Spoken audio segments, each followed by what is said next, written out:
Tirupati seat నుంచి TDP మిత్రపక్షాల అభ్యర్థిగా పోటీ చేయడానికి తాను సిద్ధంగా ఉన్నానని టీడీపీ మాజీ ఎమ్మెల్యే సుగుణమ్మ ప్రకటించారు. జనసేన నుంచైనా పోటీ చేయడానికి తాను సిద్ధమేనని అన్నారు. సుగుణమ్మ ఏమన్నారో చూద్దాం.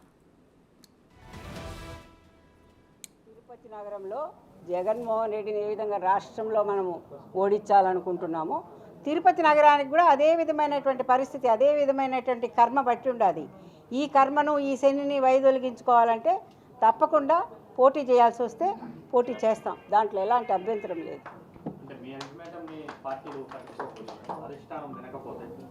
ఈరోజు ఇది మహాకూటమిలో తెలుగుదేశం పార్టీ బలమైన పార్టీ.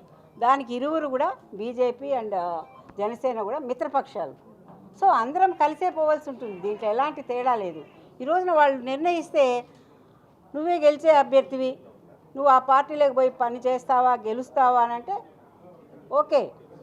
ఎందుకంటే మనము ఈ తిరుపతిలో కానివ్వండి, రాష్ట్రంలో కానివ్వండి, ఈ వైకాపా పరిపాలన, ఈ జగన్మోహన్ రెడ్డి పరిపాలన, ఈ అభినయ్ రెడ్డి పరిపాలనని మనం అంతమొందించడమే మన యొక్క అందరి యొక్క అజెండా.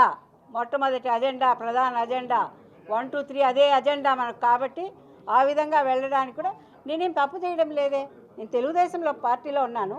తెలుగుదేశం పార్టీనే ఈరోజు మిత్రపక్షాలుగా చేర్చుకున్నటువంటి బీజేపీ జనసేనని పోవడం అనేది అది మనం ఫ్రెండ్లీ అట్మాస్ఫియరే. It is friendly. సో దాంట్లో మనం విభేదించాల్సిన అవసరం ఏముండదు.